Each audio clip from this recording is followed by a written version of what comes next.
Hey everyone, Tactics here, bringing you my final Abberus raid guide. We'll be covering the last boss, Sarkareth, on Mythic difficulty. Certainly the hardest boss in the raid at the time of recording this video, though it is a short and sweet encounter here, with the enrage sitting just past 7.5 minutes into the fight. Now, in terms of what we're going to be covering here, we'll go through phase by phase, discussing what's changed moving up from heroic into mythic difficulty, how we handled those changes, and then just filling you in with some tips that we learned from our progression, as well as some potentially useful weak ores, where once again I'll be plugging that liquid Abberus pack, which includes most of the ones that I'm going to be mentioning in this video, and I'll link that down below in the description if you want it for yourself. Now, starting with phase 1 here, the biggest change is that every single player is now going to have 2 stacks of that oppressing howl debuff, so you'll need to be hit by each of the Searing Breath and the Mass Disintegrate before the second Glittering Surge cast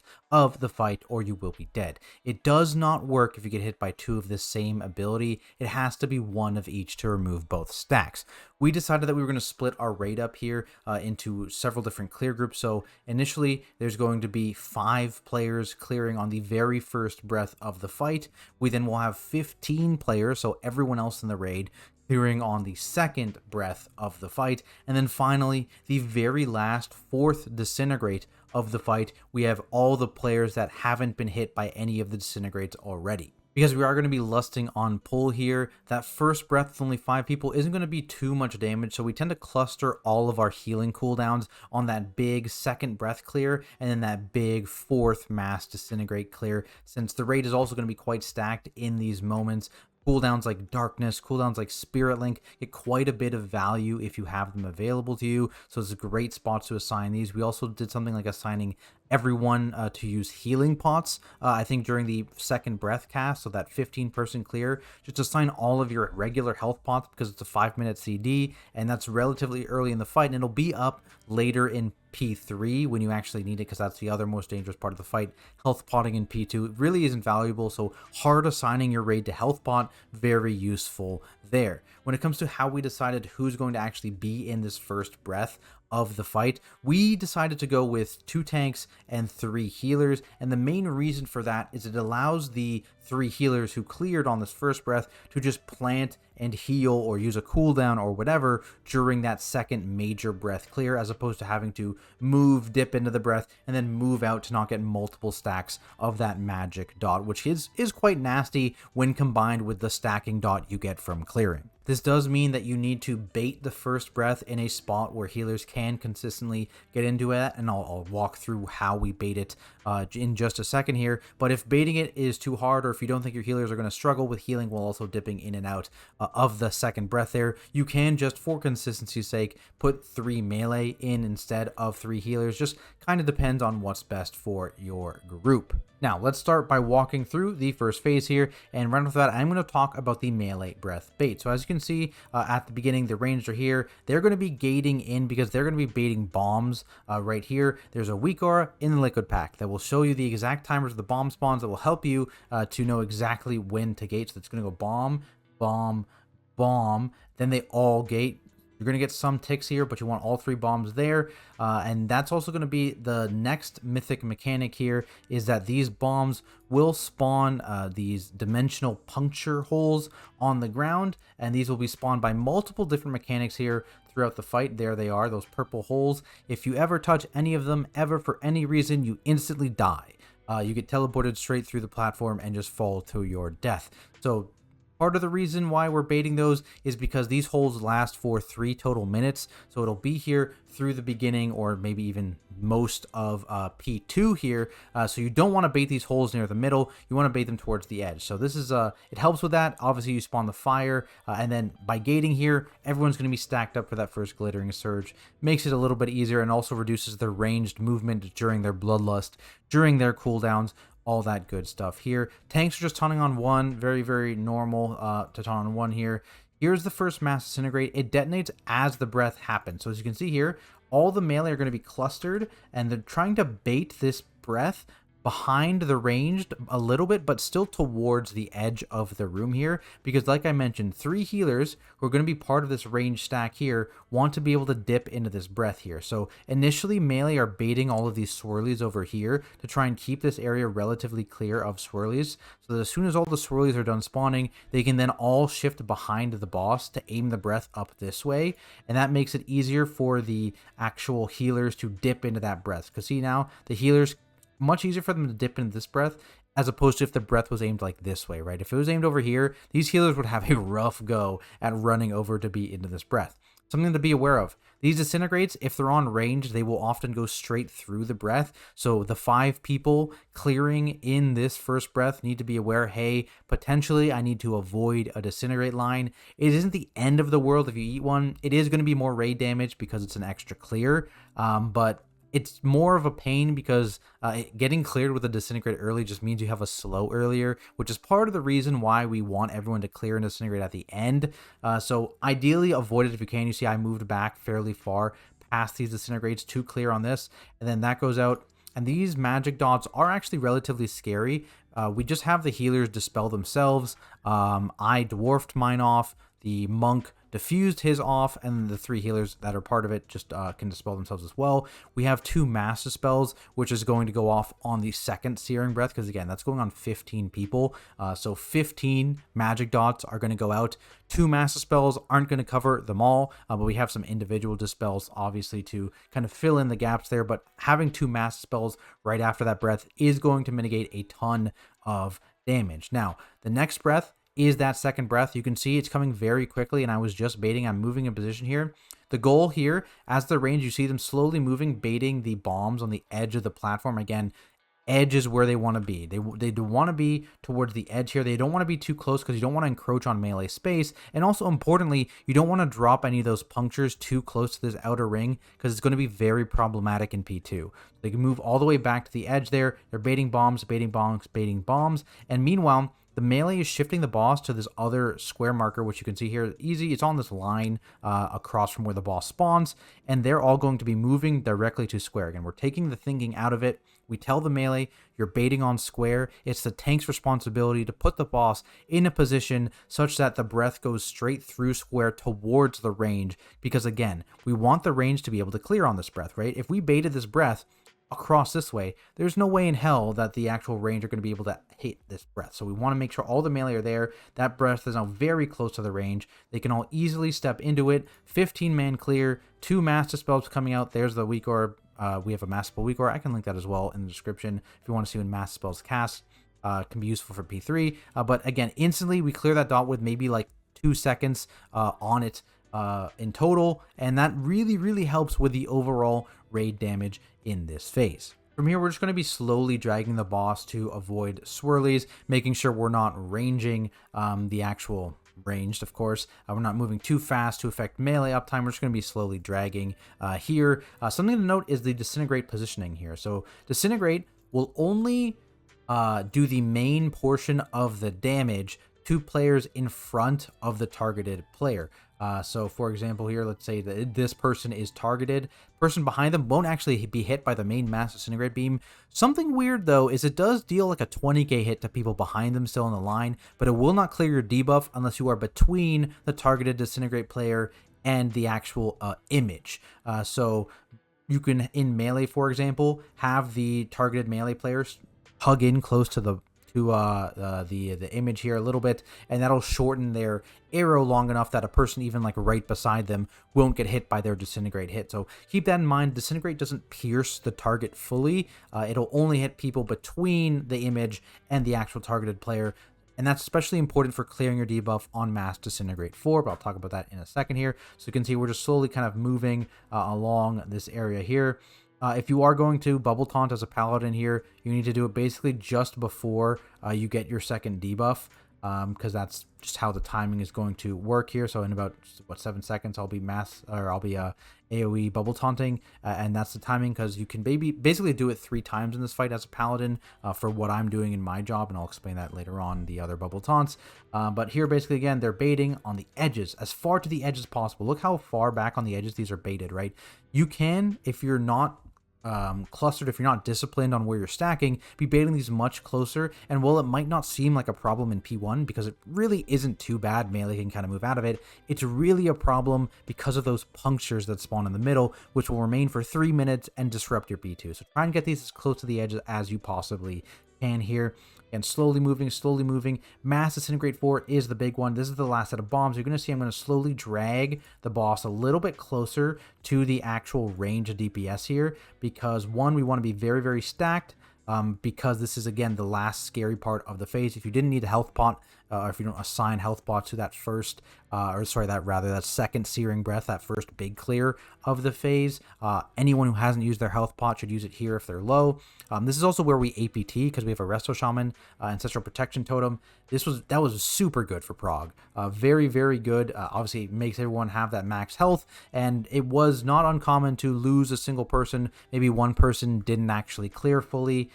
Maybe, someone just, got ticked by a swirly here. It's a very dangerous moment in the fight. So it's just a super, super good spot for that. Spell warding also has some value in this spot here. You're going to see I have a spell warding warning here. I'm going to spell warding our Holy Priest right before the Mass Incinerate goes off, which allows him to not have to dodge swirlies.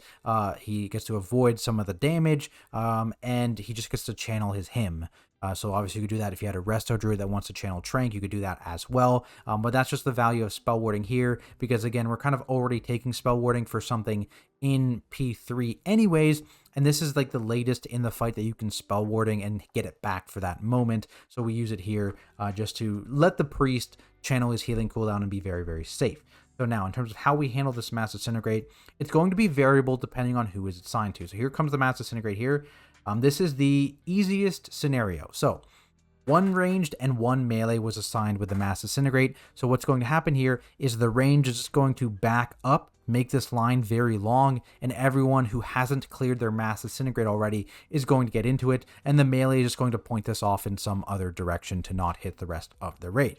If it's two melee, one melee needs to come out and make it long, where the other melee just goes it off, points it somewhere else. If it's two ranged, again, one ranged needs to make it long, and the other range just needs to point it off to the side away from everyone else.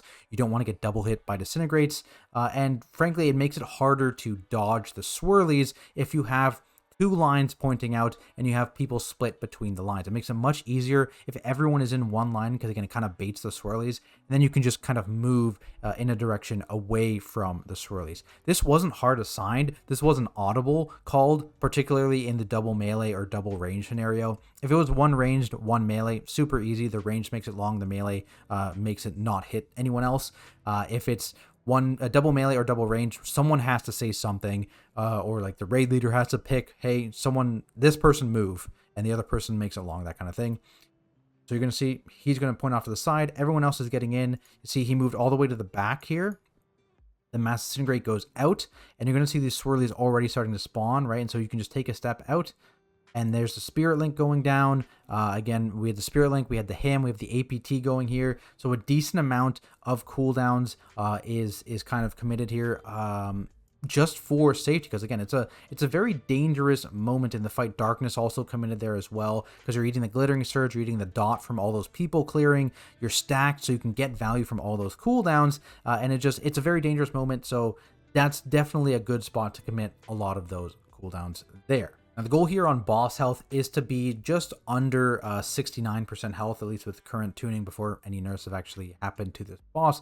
Under 69% health, and you are on point here. And then you'll see right after you actually get through this kind of dangerous dance, we're going to gate away to the edge of the platform here, near where the boss starts. Kind of just like on Heroic, you want to get to the edge here, because for this intermission that's going to happen. Except now, those dimensional puncture holes that I was talking about, those bombs dropping all throughout the first phase, these will spawn under players when you get sent down into the Void Realm from reaching that 10 Oblivion stack. So you want to put these on the edge of the platform, but not too close to the edge. So our spot here is going to be this purple one. The other thing that happens is Void Bombs. When Void Bombs expire, those also put a puncture hole wherever they expired. Now, because of course every single player gets a Void Bomb at the beginning of this kind of intermission, whatever you want to call it, you will be dropping two puncture holes. One when you initially go down, and then one shortly after you go down when your bomb actually expires. So that's why we have 2 marks here. The first is for us initially going down, and the second is for when you have your bomb expire. You're going to see here we're going to gate to the edge of the room, and we're going to turn and face the center. The reason we face the center is because that actually controls your soul shard positioning as well. Soul shards always spawn to your left, to your right, and then directly behind you, or mind fragments I think they're actually called, not soul shards, but whatever it is, they always spawn left, right, behind you.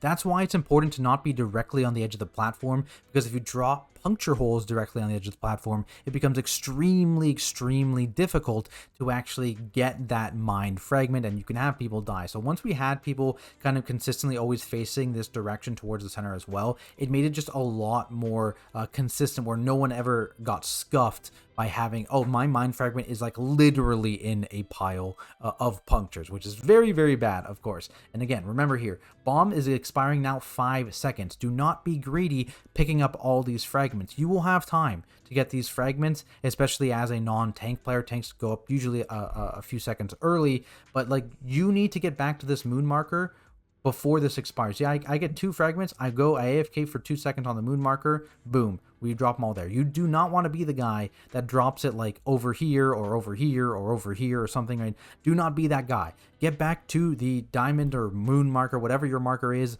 Drop your bomb, puncture, and then go and continue. Something else that's a smaller thing but worth mentioning is that there's kind of a weird little balance of debuffs when you're down here, when you're talking about the mind fragments, because they're actually an entirely separate debuff, as you can see here, from the emptiness between stars, which is when you instantly die down here, and then these 2 stacks right here is the mind fragment. So if I rewind a little bit here, you can see, so we go down, there's your emptiness within stars debuff. It lasts 20 seconds. When you're going to see me pick up my first actual mind fragment, boom, there's the mind fragment. It's 15 seconds. So you can get into a weird situation here where you're trying to milk the amount of time you're down here, which happens a few times in this fight. So it's not like it never happens. It does happen. But when you're trying to stay down here till the very end of your emptiness within stars debuff, if you soak 2 of your mind pools before this reaches 15 seconds and you're trying to reach the end of your timer on it, you may lose your mind fragment stacks, and you'll be left, these will expire. You'll go down to 0 stacks again, and then picking up your 3rd mind fragment, which would have knocked you out, no longer does. It only gives you 1 stack. So you can die if you soak 2 mind fragments too quickly in this phase. To avoid this, all you need to do is make sure that you don't pick up your 2nd mind fragment before this emptiness timer reaches 15 seconds. You saw it here, I didn't even pick up my first one until 15 seconds. That's not really important as long as your 2nd one isn't picked up within 15 seconds. So basically, don't pick up your first 2 mind fragments really quickly once you get down here, and you will be just fine. It's a small thing, doesn't happen very often, but maybe this can save you a few confusing wipes. Now, immediately upon getting out of this phase here, we have our Brewmaster go up a little bit early and kind of like count down when people are going to be coming out. We're going to kick the boss here. He resets aggro, so make sure you taunt them as well. And we're pulling over, and range are going to be baiting here for the breath. The breath, it kind of is weird. So it won't necessarily target a ranged player. What it wants to do is target the furthest player and reach its max distance. So, for example, if the range stack is too close to the boss, the breath can sometimes do weird things, and you can like breathe like behind him in a giant line. It always wants to kind of reach max distance, and it wants to target the furthest player. So you want to make sure your range stack, again, as you can see here, they're on the edge of the room. That's not really required for punctures, but it is required because of how we're going to be positioning the boss here, because they want to make sure that they are being targeted by this breath, and they have room to kind of dodge and play with the blossoms. We'll talk about those in a second though. First, again, breath coming out, and there is a new mythic only ad here, the empty recollection. These guys have rescind, of course, like all the other ads, and this is slightly buffed now on mythic. It's 5% health instead of 4%, so a little bit more healing for them here. These guys have a kick, as you can see here, cosmic volley. We have a kick rotation on him. Definitely recommend using that kick weak aura for sure. And they also have a tank buster. This deals physical damage. I believe it ignores armor as well. Empty strike there, just on their target. 12 second, 25% damage amp as well. These guys will become unkickable Just like in Heroic, the Ebonmite, when the boss does 5 abilities, it stacks up this Ebonmite debuff here per ability cast, bunch of damage, speed, I believe, and they're immune to interrupts and CCs when they reach 5 stacks. So you want to make sure you're killing every single empty recollection here before any of them ever gets to 5 stacks or shortly after, so they never get an actual cast off here. This first one's not too bad because everyone's juiced up with haste. The hardest one is the second one because we're going to have some people going downstairs, and as you can see here, you already 2 people going downstairs. So that's the bombs. So bombs, again, just like in Heroic, whatever, they're baited on ranged players. So they see dropping the bomb down, and Ranger just moving, baiting these bombs. In terms of who we have assigned to taking bombs downstairs, there's 2 sets of bombs in P2. The first set, we put down healers because there's really no damage happening in this phase, and people usually are sending either cooldowns right at the beginning of this phase or later on in the phase, so it's not really relevant for them to get the haste buff for damage. So healers send this first one. We have 2 healers going down, not really a big deal. The second set of bombs, we send our warlocks down. Warlocks are going down with those bombs. And then outside of that, we do actually have our Unholy DK and our Arcane Mages going down at various times to pick up stacks to amp their own damage. Cooldowns definitely is worthwhile, but again, it makes that second ad just a little bit spookier because that tends to be where they're down for, and they tend to have damage again for the end of the fight, or not the end of the fight, rather the end of the phase for that third ad, the third and final ad of this phase. So again, a lot of priority needs to come out on that second empty recollection in particular, but during progression, always recommend overkilling ads and underkilling boss damage, and then slowly pulling off ad damage and moving it into boss damage when you start hitting later into the fight and you're not hitting the DPS thresholds. Now, of course, Void Bombs are that ranged bait. The Death Blossoms are the melee bait here, or Desolate Blossoms, rather. You can see we're baiting them directly on top of the ads here in terms of how we're tanking the boss. Namely, after the second set of ads, we want to tank them directly in a Death Blossom. It can be fine to tank this one here. As see, this is going to be the second set of ads itself. You can tank the boss in try and be closer relatively into the Death Blossom for it, but it's not a big deal because a new set of Death Blossoms spawns just after the actual ads spawn themselves. But again, like I mentioned, that second ad is going to be the hardest, or was at least the hardest for our comp, so it is nice if that healing debuff is gone instantly, but it's not the end of the world. So again, tank dance, just 1 stack per stepping out for this debuff, getting knocked, and this is kind of a situation again where you see all these holes from the bombs in P2, or P1 rather, they're still here in P2. That's a tank who has to stand a bit outside, getting knocked into a hole because the range baited like a bomb, like right on the edge of the circle. Feels very bad. You definitely want those to be at least halfway towards the edge in this area, but again, right up against the edge, super nice for sure. The second set of ads is going to be coming out in just a second here. And actually, we can talk about the Destabilize, something I failed to mention earlier. Another Mythic mechanic. You can see the end of the dot right here because our DK just went down, like I was mentioning, is that this is a 5-second long physical dot that is stacking whenever a player goes down into the Void Realm. You don't get any at the intermission into this phase because everyone goes down at the exact same time, but whenever players go down, it puts this dot on the entire raid, so that is some extra raid damage. You can't just usually send everyone down unless you do some sort of strategy to get around that, which we will talk about in P3, but just keep that in mind. That is some extra raid damage. Whenever a player actually goes down or multiple players go down, you'll stack up this 5-second long dot and slow on the raid. Now, second set of ads, like I was saying here, they're going to be spawning, and the closer you can get this boss to the previous Desolate Blossoms, the better it'll be, the more likely it'll be that you get the big ad to be debuffed, get their debuff removed immediately. So if you're tanking inside of it, it's very, very good. But like I said, the pools are about to spawn, right? This is like a 2-second gap, and here come the Desolate Blossoms already here. So it's not a big deal. I think we did actually even get the empty recollection. You can see here, it doesn't have rescind, but even if he did, he would immediately get cleared by these blossoms, which again, the melee are all baiting. They're baiting those, pulling through, and this is the really important one to keep the boss in a blossom for, because the third blossoms are significantly delayed when it comes to the ads spawning. The ads spawn and the blossoms don't come for a decent amount of time, so it's really, really important you get the third ad debuffed by this previous blossom. You can do that in a couple ways. One, tanking in there like this. Another way to do it was, of course, the good old Ursul's Vortex into Typhoon, which can be pretty useful as well. I don't like Ring of Peace. I think Ring of Peace actually trolls you a little bit more than it helps you. Ring of Peace, very, very good in the scenario used here, though, to stop ads from running out to the Brewmaster, who has aggro on a few of them. He Rings of Peace to keep them in here. That's a really, really good usage. But for example, if we had ringed to knock them into this one, they would then be stuck there, and the melee DPS could not hit them, right? So in that situation, Ring is good to do this. Ring is not good to knock mobs and get them debuffed. Ursul's Typhoon is very, very good because the mobs essentially don't move, but because they get Typhooned into the previous puddle and then gripped back by the Ursuls, it's very, very useful. Death Grip, I think, also can have some uses as well, but definitely I think the best thing is an Ursul's Typhoon if you have a Druid in your group, which I assume most will. Infinite Duresses with bombs. So this can also be an interesting, I think it's actually mostly for the first Infinite Duress here. So let's talk about that. Actually, let's rewind. We have the first Infinite Duress coming out. So here are the bombs. The bombs come out. The very, very first bombs of the fight are going out here. Void Bomb.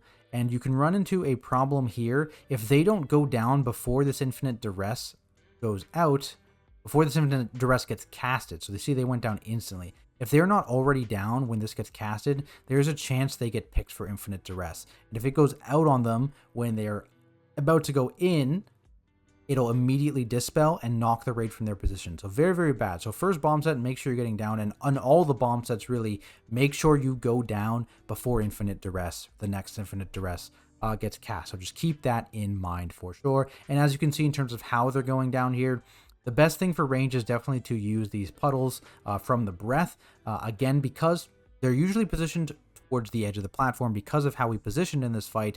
So as you can see here, they're going to drop their punctures because they're going down over here. And then remember, bomb carriers, you're going to drop another puncture when your bomb expires. So make sure that is also in a good spot. Don't get caught in the sauce trying to get all your haste buffs. Make sure you drop good punctures. Going back to the third ad, the movement. Let's talk about movement during the second ad set here. So this is a pretty weird movement here. So you see the lock gate goes down. All the range are going to stack up on this lock gate. And this Infinite Duress is basically, they're just going to step so that they knock the range towards the other end of this lock gate, because there's going to be a bomb bait just after this. So you're going to see that Infinite Duress is going to get dispelled.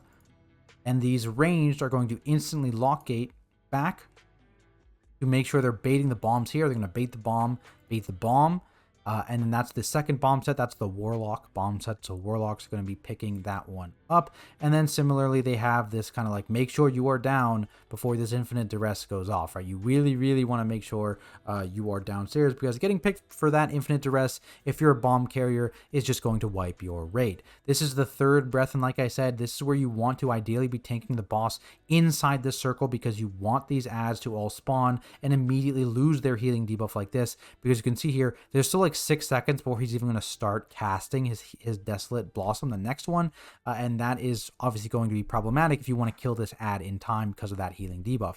Again, if this misses, Ursul's plus Typhoon, very, very good. Now, in terms of where we want to be baiting these Desolate Blossoms, as you saw, we're kind of moving slowly backwards in a straight line here. And similarly, we want to put this last Desolate Blossom, I'm going to back up with these mobs here a little bit to try and place them over here, because we don't want them in the middle of the room here, because we're going to be sending people down in this third Desolate Blossom. So we want to make sure that the punctures that spawn from this third Desolate Blossom are not in a poor spot. So ideally, again, this third pair of Desolate Blossoms is on the edge of the room here. Something else to mention, these Null Glimmers. There's no weak aura we use, but we do have assignments for AoE stops on these Null Glimmers. Usually you only need like 1 stop, maybe 2 to handle them. So assign like 2 AoE stops if you have them per Null Glimmer set, and it should be just fine. I think we actually only have like 4 people doing it, because the people who CC the first set can also do the third set, but just don't let those casts going off. Any cast going off, really. A Null Glimmer, you can live, but it's probably a wipe, honestly. If any of these casts from any of the big mobs or little mobs goes off, it's just way extra raid damage, so you want to avoid that if possible. Now from here on out, we're going to get another infinite duress here, and the goal of this person is to just position themselves behind the raid, and we are holding this one for a little bit. We're not dispelling this until the boss jumps away. We want to maximize boss uptime here, and we're just basically hitting the boss, the recollection obviously needs to die, but this guy's kind of getting juiced, like I mentioned. The arcane mages are, I believe, in CDs here. So then, because this guy is also still exists back here, when the boss jumps away, you still have some time to DPS him down, and it gives you just something to hit. And again, that's an area where you can maximize boss damage by pulling damage off of this ad and onto the boss. But initially, for progression, always better overkill this ad. Now the boss has jumped away, and we're going to Dispel here, and then everyone's going to get back in position. We're going to have a nice weak aura pop up here. Again, I believe the Liquid Pack has one of these. Basically just tells you when to go down and when to come back up here, because this is kind of like another mini intermission here before you enter P3. At this point, everyone in the raid except your second set of bomb carriers and one tank will have some stacks of the Oblivion debuff here, 1 per Dispel of the actual Infinite Duress. And you really want a clean slate going into phase 3 here, so we opt to have everyone except a single tank player step into the Venn diagram here of the overlapping final Desolate Blossom here and be sent down.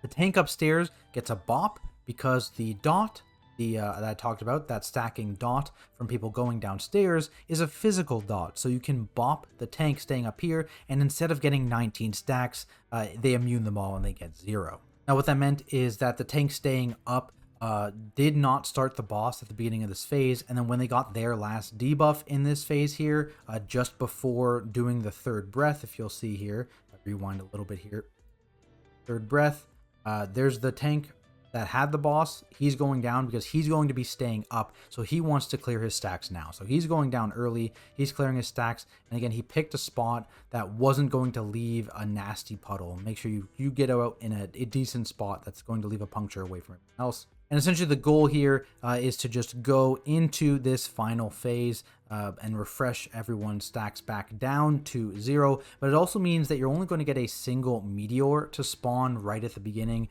of P3. And for those who don't know, that Scouring Eternity does damage based on the meteors. Yes, you can clear it, but it requires much more restrict positioning, and it's just much easier to have a single meteor, which means you never need to worry about clearing that one meteor because it's always your safe spot.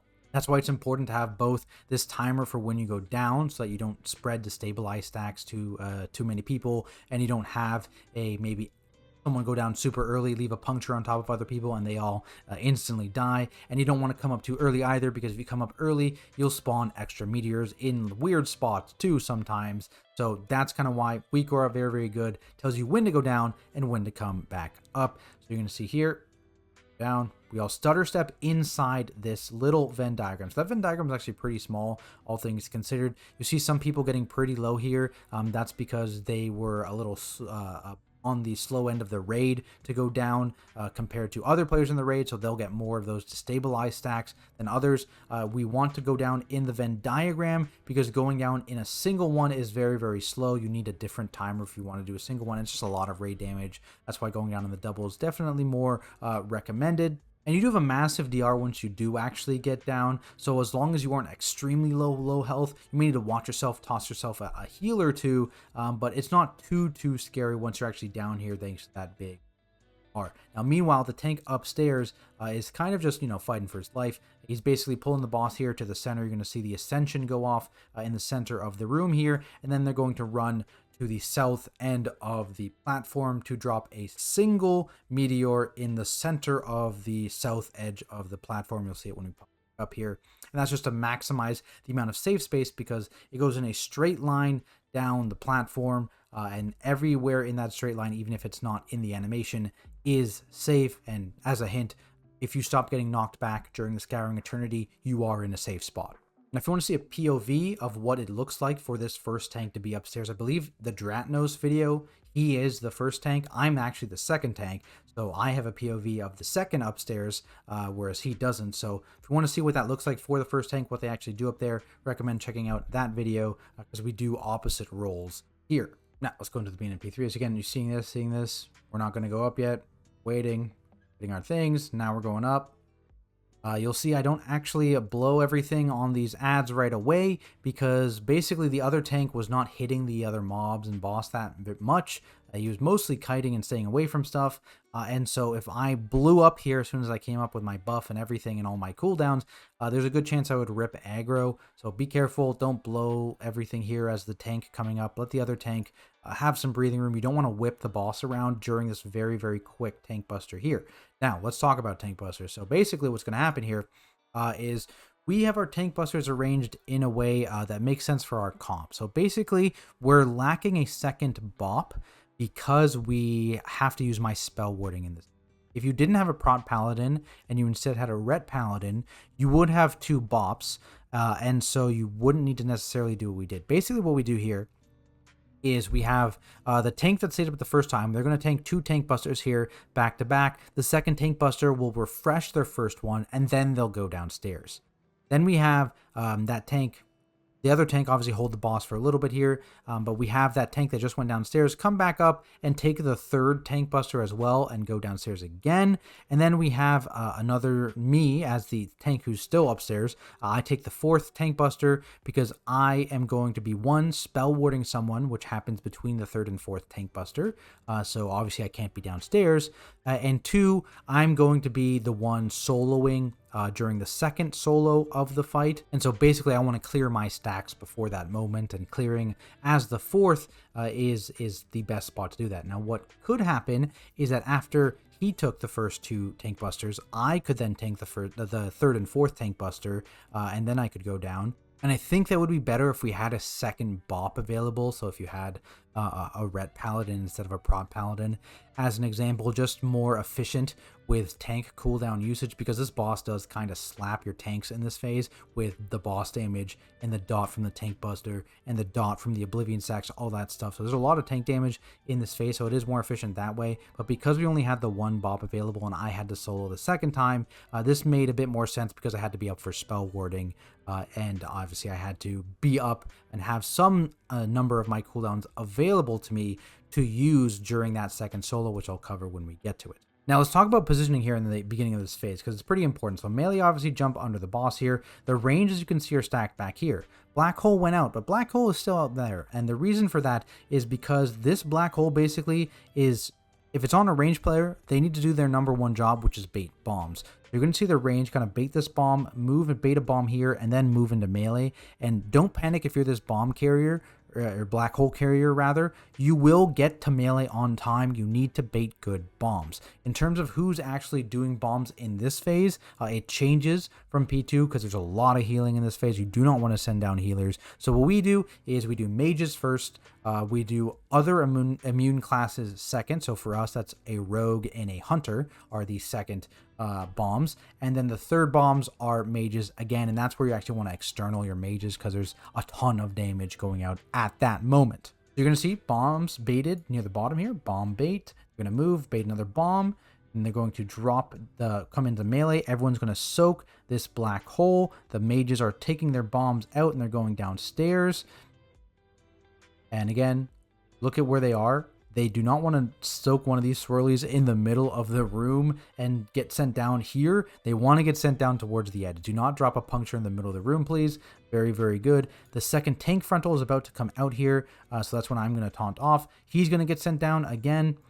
And I'm going to actually use the meteor here to get a single stack as this tank, because using our strategy, I'm going to be 1 stack short by the time I want to go down. I'll be at 4 stacks, so I'll need to get an extra stack somewhere. And the only way really to get a single additional stack in this phase, besides, soaking things, which I'm going to be soaking everything anyway, so I'm not going to reach my stack count, is if you sit in the puddle around the meteor for a couple seconds. You have to take a few takes of the meteor, but it will eventually give you a stack. Like, see how long I'm in it?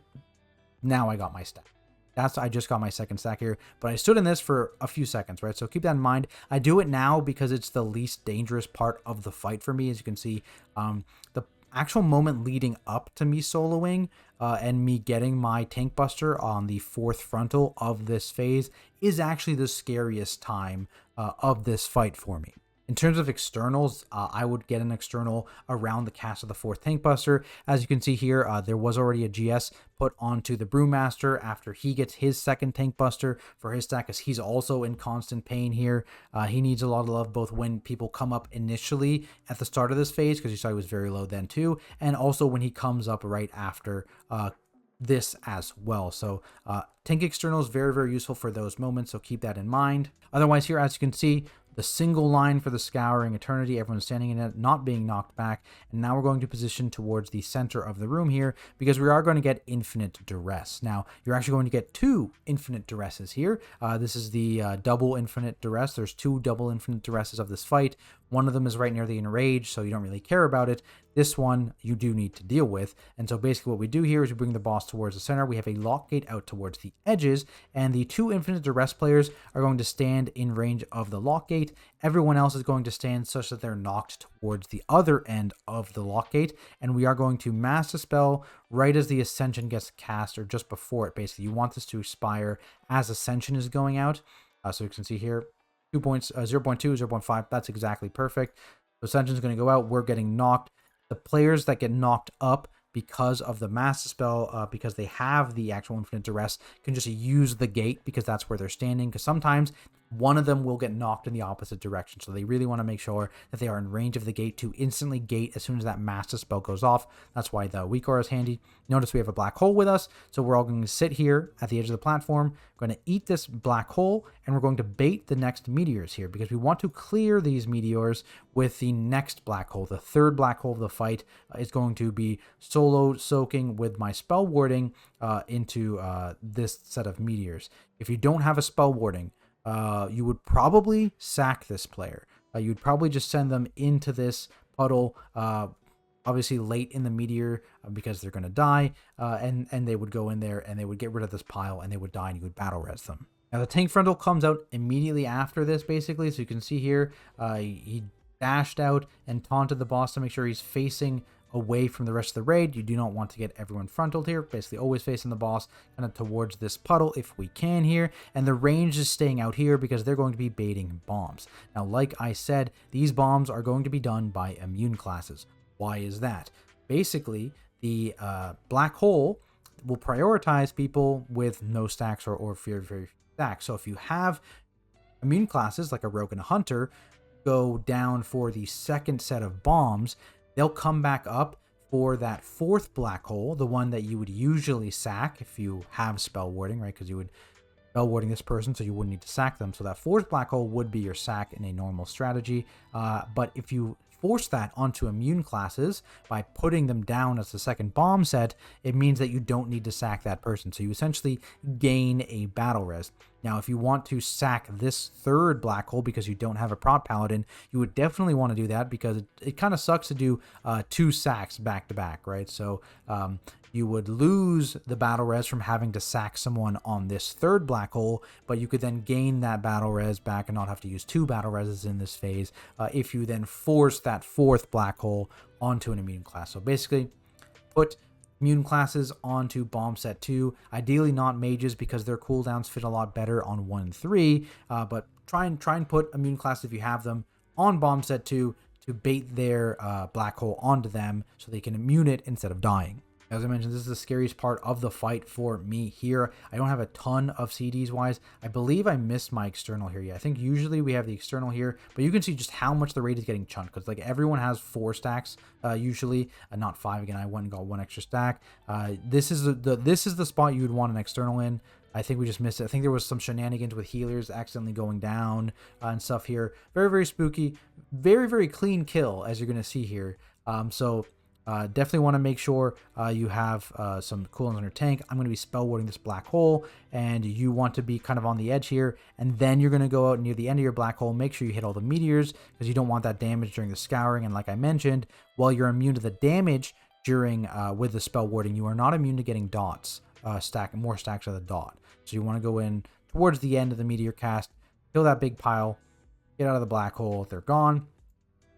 The tank who went down for the 3rd stack is coming up, and he's going to immediately taunt here. And this is kind of where I make a mistake here. Obviously, we were a little behind on healing because of the healer shenanigans. Missed the external, but the raid is in scary moments. So I do a stupid. And I go into the poop to try and get this swirly. I should have just waited a couple seconds. I could have even potentially laid on hands. I was trying to hold on to my bubble here. You will have enough time to have your bubble forbearance drop if you do need to use your bubble later on for the second solo here. So you are safe to lay on hands here. I end up just dying here trying to get my soak to go down. Don't recommend doing that. There are some ways to avoid it. Like I said, if I waited a few seconds and then moved into one of these swirlies instead of the ones in the actual meteor, if I'd laid on hands myself, would have been just fine. But keep that in mind. That's a super scary moment for tanks. Externals will be very, very good here. That kind of thing. It went a little bit sideways on our kill, but that's okay. Just keep that in mind. It's super dangerous for a tank in this phase, specifically in this moment, so make sure you have cooldowns planned accordingly. Now I'd be going down here, running around, doing my stuff. I'd pop back up, usually around the scouring cast. I'm not usually down there for too long. Other thing to note that I haven't talked about, because it's kind of a thing on all difficulties, the hurtling barrages. Don't hit your raid with those, yeah? Make sure these lines, yeah, you get them out of the raid here. They assign to people. These people just run out of the raid. That's a heroic mechanic. I'll mention it here anyways. Happens a bunch.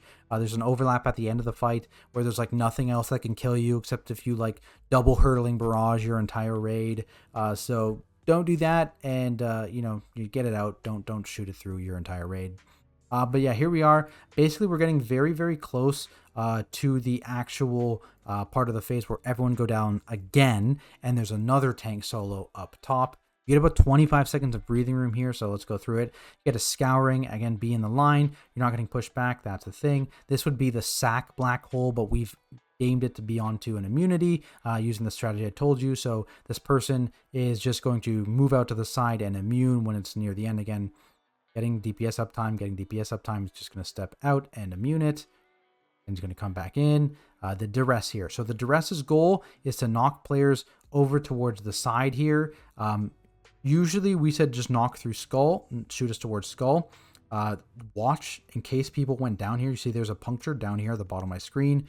Luckily no punctures here, and you can on the fly adjust this if you have like things through a marker. Like if there was a puncture right here, we definitely would not want to go knock through skull, and that would be an audible. Just depends on potentially where bomb carriers went down on that second set and dropped their hole. So just be aware of that. You don't want to get shot through this hole here. We want to get knocked to the side or to the back for sure. Just avoid that puncture. Not very good. And then here comes tank frontal number 5. This one's not a big deal because they're going to go down with the rest of the raid. So I'm doing the solo. I don't want to get this tank frontal. As you can see, I think we had one of these pop up here. I think, the Dispel. I think someone got hit by a swirly. They went down because of this Dispel. And it put a puncture in the middle of the room. So that's kind of what happens in this phase if dodging swirlies doesn't happen, right? That's the worst thing in this phase is even though getting hit by one swirly is like, oh, I'm not that bad. You get 5 extra stacks of the dot. You maybe go down by accident when you're not supposed to. You're going to spawn punctures where you don't want them, and you're just going to be taking a ton of extra damage. Like you saw how unhealthy the raid was earlier on in the video. If someone just has like 5 extra Oblivion stacks, that's going to make it that much harder for your healers to keep everyone top. So the number one thing in this phase, dodge those swirlies. If you get hit by swirlies early, like it's going to be pain for your healers, and you want to make their life as easy as possible because this phase is already quite scary to begin with. So the Ascension is going to start. We're going to have a weak aura pop up here to watch title. We have someone marked with a star marker. I believe there's a similar weak aura that will just kind of yell at you to look for someone in the liquid weak aura pack. But basically, he's calling essentially what swirly everyone's going to stand in. The entire raid is now going to go stand into the swirly that he calls. So he's moving. They're all getting in that swirly there. I'm going to bubble to avoid getting stacks of the destabilize here. And obviously avoid getting damaged by this swirly. And then I'm going to move towards the edge because there's going to be a meteor spawn on me. Meanwhile, everyone else is downstairs. Meteor spawns on me. I'm pulling the boss back towards the middle here. Again, trying to be aware of this puddle. This one's a little scarier here. What could happen now is your healer, usually a Holy Paladin, would come up in bubble, and they would come out and help you. They would heal you. They would dispel your infinite duress, and because they're in bubble, they wouldn't get infinite duress, and they wouldn't be knocked, so that's useful. I'm a dwarf, so we didn't actually need the Holy Paladin. I also think something happened and he couldn't come up here, so usually we did send him up here just to make sure I had some healing and that kind of thing, but this one, like I said, very, very scuffed pull. Somehow we killed it on this pull.